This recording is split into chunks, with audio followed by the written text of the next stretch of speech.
శ్రోతలందరికీ నమస్కారమండి. పార్టీ నుండి ఇంటికొచ్చిన నందగోపాల్ విస్తురుగా గేటు తీసి లోపలికొచ్చి డోర్ లాక్ ఓపెన్ చేసి తలుపుని కోపంగా ఒక తన్ను తన్ని లోపలికి ప్రవేశించాడు. అంతవరకు అతి కష్టం మీద బిగపట్టుకున్న కోపం ఇంటికి రాగానే బుస్సును లేచింది. వెనక వచ్చిన గాయత్రి గజగజలాడిపోతోంది భయంతో. అతని కోపం మాటల రూపంలో బయటకు రాసాగింది. అసలు నిన్ను పార్టీకి తీసుకెళ్లడం నాదే బుద్ధి తక్కువ అని మొదలుపెట్టాడు. ఊహించినంత అయ్యింది అనుకుంది గాయత్రి. ఈ సంవత్సరంన్నర వైవాహిక జీవితంలో చూడని అతని ఉగ్రరూపం ఆమెను గడగడలాడిస్తోంది. అసలే అమాయకురాలు. అందుకే నేను రానన్నాను గదండి, మీరే గదా బిక్కుబిక్కుమంటూ అంది. అదే నేను చేసిన బుద్ధి తక్కువ పని. వచ్చి నా పరువు తీసావు గదే. అంత పరువు తీసే పని నేనేం చేశానండి? మాట్లాడకింకా. అసలు నిన్ను పెళ్లి చేసుకోవడమే నేను చేసిన పెద్ద తప్పు. మా వాళ్ళంతా చదువు అంతగా లేని పిల్లని పెద్ద చదువు చదివిన నువ్వు చేసుకోవడం ఏమిట్రా? ఎంత అందగత్తైతే మాత్రం అని ఎన్ని విధాల చెప్పినా మొండిపట్టు పట్టి అతిలోక సుందరివని నీ అందానికి మొగ్గి నిన్ను చేసుకున్నందుకు ఇప్పుడు తెలిసొస్తోంది నా పొరపాటు. గుదిబండను తగిలించుకున్నట్టయింది. కసినంత కరుకు మాటల్లో వెళ్ళగక్కాడు నందగోపాల్. గుదిబండనా? ఎంత మాటనేశారు? ఏదో చిన్న పొరపాటుకే ఇంతెంత మాటలనాలా? దుఃఖం వస్తోంది గాయత్రికి. ఇది వరకు కూడా అలాంటి పొరపాటు మాటలంటే మీరు నవ్వుతూ అలా కాదు ఇలా అని సరిదిద్దేవారు. అలాంటిది ఇంత కోపమా? ఇదంతా వాళ్ళ ఎగతాళి నవ్వుల వల్లే మీకంత కోపం వచ్చింది. భయంలోనైనా ధైర్యంగా యథార్థం అంది అని అనిపించింది నందగోపాల్కి. వెట్టుసరిగా ఇంకా మాట్లాడక అవతలికి పో అని కసిరి కొట్టాడు. గాయత్రి ఏడుస్తూ వెళ్ళిపోయింది అవతలికి. పాపం అమాయకురాలు. చిన్న విషయానికి ఇంత కోపం చూపిస్తావా? ఎలా బాధపడుతోందో చూడు. నువ్వు కాస్త మూడీగా ఉంటేనే గాయత్రి తల్లడిల్లిపోతుందే. అలాంటి దాన్ని అన్ని మాటలతో బాధించి బాధపడుతూ ఉంటే చూస్తూ కూర్చున్నావా? వెళ్ళి సముదాయించరాదు అని అంతరాత్మ హితవు చెప్తూ ఉంటే మగాడివి పెట్టుగా ఉంటేనే ఉత్తమం. ఆడదానికి లోకువ అవ్వకు అని అహం హెచ్చరిస్తోంది.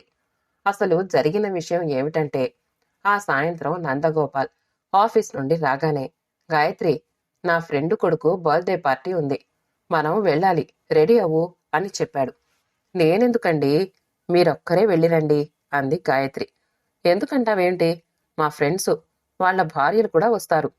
నువ్వు రాకపోతే బాగుండదు, ఎందుకు తీసుకురాలేదని నన్ను నిలదీస్తారు కూడా. సో నువ్వు రావాలి అన్నాడు. వద్దండి, మీ స్నేహితులంతా గొప్ప గొప్పవాళ్ళు, బాగా చదువుకున్నవాళ్ళు. వాళ్ల మధ్యలోకి రావాలంటే నాకు జంకుగా ఉంటుంది. అది కాక మీ పక్కన నేను తీసికట్టే కదండి. గాయత్రి మాటకి నందగోపాల్కి నవ్వాగలేదు. పక్కపక్క నవ్వుతూ, నా పిచ్చి గాయత్రి, నీది అద్భుతమైన అపురూపమైన సౌందర్యం, నీది ముగ్ధమోహన రూపం. నువ్వు నా పక్కనుంటే నాకెంతో గొప్ప, అంతకన్నా ఇష్టం. ఇంకేం సందేహించకు, త్వరగా తయారవు అని గాయత్రిని ఊపిరి సలపనివ్వకుండా తొందర పెట్టాడు నందగోపాల్. స్నానం చేసి ముస్తాబై వచ్చిన గాయత్రిని చూసి అతని కనులు చెదిరిపోయాయి. Pink colour silk sari, same colour blouse, చేతుల నిండా బంగారు గాజులు, మధ్య పింక్ కలర్ గాజులు, నుదుట సూర్య బింబంలా మెరిసే కుంకుమ, కనులకు కాటుక రేఖ, మెడలో గొలుసుతో పాటు నల్లపూసల లాకెట్ చైన్. ఈ సాధారణ అలంకరణలో గాయత్రి అందం ఇంకా ఇనుమడించింది. ఆహా, అద్భుతం! నీ అందం 10 రెట్లు పెరిగింది నీ ముస్తాబుతో అని పొగిడాడు. ఇప్పుడు శ్రీనాథుడే ఉంటే నీ అందం చూసి ఉంటే నిన్నే కావ్య నాయిక గావించుకుని మరో మధుర శృంగార కావ్యానికి శ్రీకారం చుట్టేవాడేమో. అంత పెద్ద మాటలు గాయత్రికి అర్థం కాలేదు. తనని తెగ పొగుడుతున్నాడని మాత్రం అర్థమైంది. భర్త మాటలకి సిగ్గుపడుతూ మల్లెల మాలని తన బారెడు వాల్జడలో తురుముకుంది.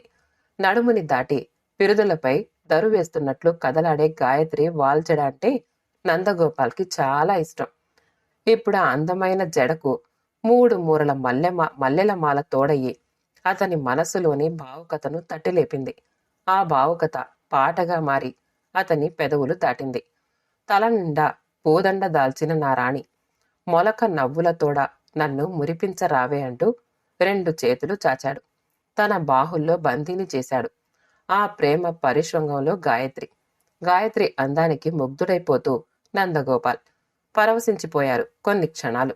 ఇక చాలని వదలండి, చీర కాస్త నలిగిపోతుంది. అవును కదూ, అయితే సరే అని గాయత్రిని తన బాహుబంధనం నుండి విముక్తను చేసి పద బయలుదేరదాం అన్నాడు. ఇద్దరు ఉల్లాసంగా బైక్ మీద బయలుదేరారు. పార్టీలో అందరి కళ్ళు గాయత్రి మీదే నిలిచాయి. గాయత్రి స్పెషల్ అట్రాక్షన్ అయిందక్కడ. ఏమి అందం అనుకున్నారు చాలా మంది. నందగోపాల్ సన్నిహితులైతే ఏకంగా పొగడమే మొదలుపెట్టారు. నందగోపాల్ తన ఫ్రెండ్స్ ని, వాళ్ల భార్యలని పరిచయం చేస్తూ ఉంటే అందరికీ సవినయంగా నమస్కరించింది గాయత్రి. ఒక మధ్య వయస్కురాలు నందగోపాల్ దగ్గరకొచ్చి, నందగోపాల్, నువ్వు చాలా అదృష్టవంతుడివి. అమ్మాయి అందాల బొమ్మే కాదు, సుగుణాల రాశి. ఆ వినయం, నమ్రత చూస్తూ ఉంటే ముచ్చటేస్తోంది.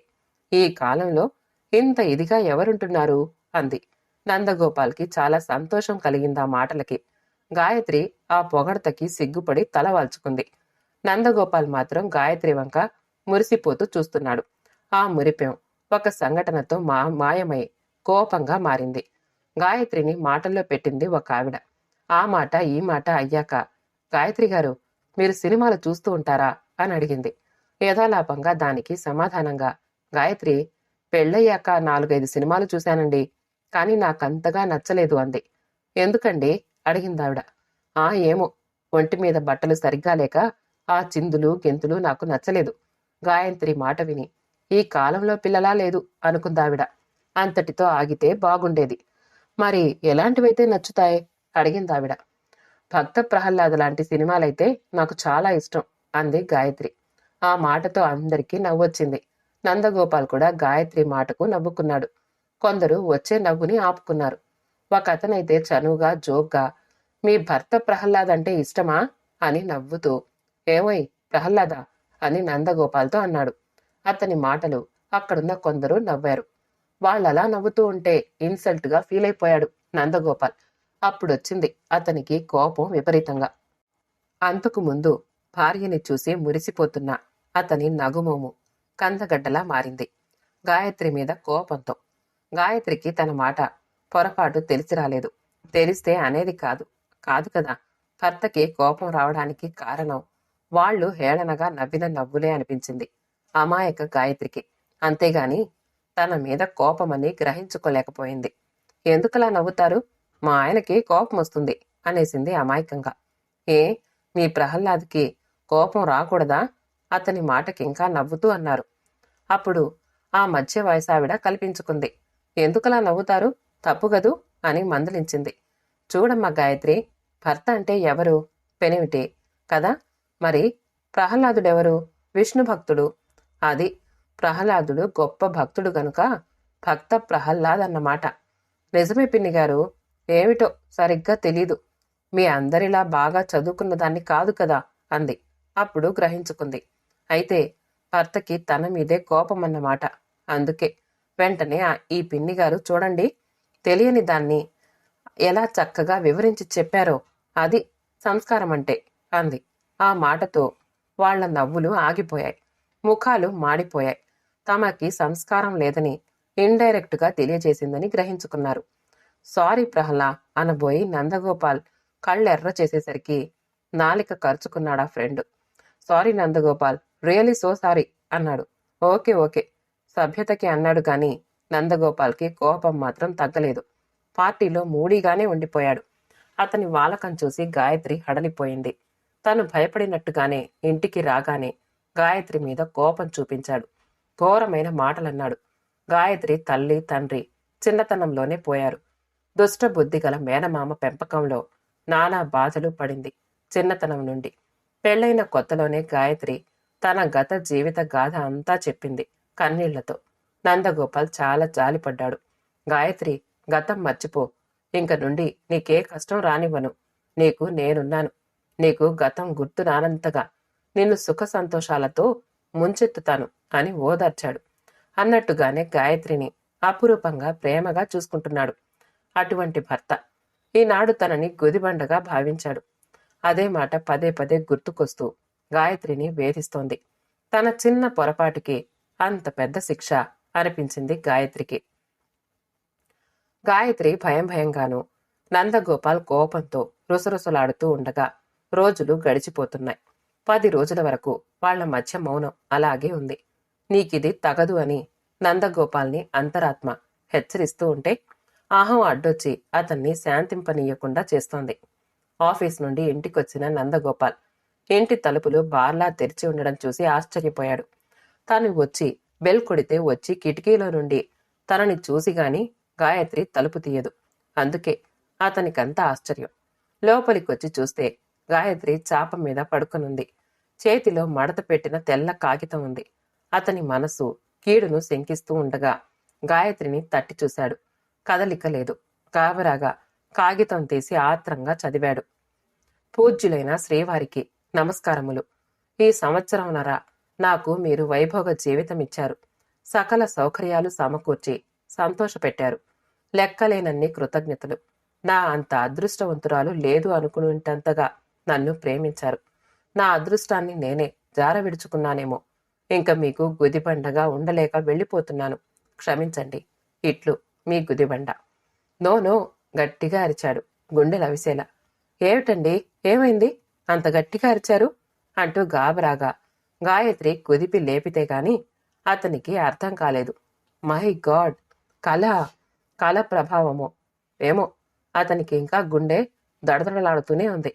భార్య వంక గుడ్లప్పగించి అలా చూస్తూ ఉండిపోయాడు. ఏమైనా పీడకల వచ్చిందా అండి? అడిగింది గాయత్రి లాలనగా. తల ఊపాడు. అమ్మో, ఎంత దుస్వప్నం! ఎందుకిలా వచ్చింది? తను గాయత్రిని ఘాటైన మాటలతో బాధించిన అపరాధ భావం తన మనసులో ఉండి ఇలా వచ్చిందా? లేక గాయత్రి తన మాటలకి హర్ట్ అయ్యి ఏదైనా అఘాయిత్యం తలపెట్టడానికి పూనుకుంటుందా? ఏమిటి ఈ కళ అర్థం? అయోమయంగా ఉండిపోయాడు గాని మాట్లాడలేకపోయాడు. అంత షాక్లో ఉండిపోయాడు. ఒకవేళ గాయత్రి గాని ఆ ఊహే అతన్ని భయకంపితుణ్ణి చేసింది. గాయత్రి లేని జీవితం తనకి శూన్యమే గదా. ఆ తలపే అతన్ని గజగజలాడించింది.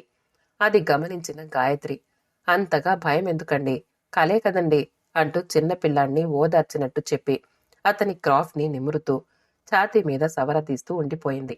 తర్వాత లేచి వెళ్ళి సాయిబాబా విభూది తెచ్చి అతని నుదుటి మీద ఛాతీ మీద పెట్టింది. మాయదారి కళ. అంత మనిషి ఎలా అయిపోయారో అంటూ తెగ బాధపడిపోయింది. ఉండండి, వేడి పాలు తెస్తాను. అవి తాగితే హాయిగా నిద్రపడుతుంది అని లేవబోయింది. పాలు వద్దు, నిద్ర వద్దు, నువ్వే కావాలి, వెళ్ళకు అంటూ చేయి పట్టుకున్నాడు. గాయత్రి, నన్ను వదిలి వెళ్ళిపోకు. నేనెక్కడికి వెళతానండి? పాలు తేవడానికి అంతే. గాయత్రి, ఎప్పుడైనా నేను కోపం చూపి నిన్ను ఏదైనా అంటే నన్ను వదిలి వెళ్ళిపోతావా? వేలగా అడిగాడు. ఏమిటండి మీ మాటలు? నేను వెళ్ళిపోయినట్లు కలకన్నారా ఏమిటి? నేనెక్కడికి వెళతానండి? నాకెవరున్నారు? మీరు తప్ప. నాకు చెందాల్సిన ఆస్తినంతా కాజేసి మా మామయ్య మీతో తూతూ మంత్రంగా పెళ్లి చేసి మీకు నన్ను అండగట్టి నన్ను వదిలించుకున్నాడు. చచ్చేదాకా మీ దగ్గరే ఉండాల్సిన దాన్ని. మీకు గుదిబండనే. ఆఖరి మాటలకు కనులు చెమర్చాయి గాయత్రికి. ఆ మాటలతో అతను చలించిపోయాడు. గాయత్రి 2 చేతులు పట్టుకున్నాడు. గాయత్రి, నువ్వు నాకు గుదిబండవి కాదు, నా గృహలక్ష్మివి. నిన్ను అనగూడని మాట అన్నాను. కోపంలో నాకు వివేకం నశించింది. నన్ను క్షమించు గాయత్రి. అంత మాట అనకండి. నేనెంత మిమ్మల్ని క్షమించడానికి. ఇంకెప్పుడూ ఇలా మాట్లాడకండి దయచేసి. గాయత్రి సపర్యలతోనూ లాలింపు మాటలతోనూ అతని మనసుని ఆవరించుకున్న అహం మటుమాయమయ్యింది. అతని మనసు మబ్బులు వీడిన ఆకాశంలా నిర్మలమయ్యింది. ప్రేమ పొంగింది. గాయత్రిని గుండెల కదుముకుని నుదుట చుంబించాడు. చూసావా, నీ భార్య సుగుణాలతో నీలో ఉన్న అహంకారాన్ని పారద్రోలింది. మళ్ళీ ఆ అహంకారాన్ని నీ మనసులోకి చొరబడనీయకు. హ్యాపీగా జీవించండి. గుడ్ లక్ అంది అతని అంతరాత్మ. శుభం. కథ సమాప్తమండి. కథ నచ్చితే లైక్ చేయండి, షేర్ చేయండి. మా ఛానల్ని సబ్స్క్రైబ్ చేసుకోండి. ఆల్ అనే బెల్ బటన్ని నొక్కండి. మళ్ళీ కలుద్దాం ఇంకో మంచి కథతో.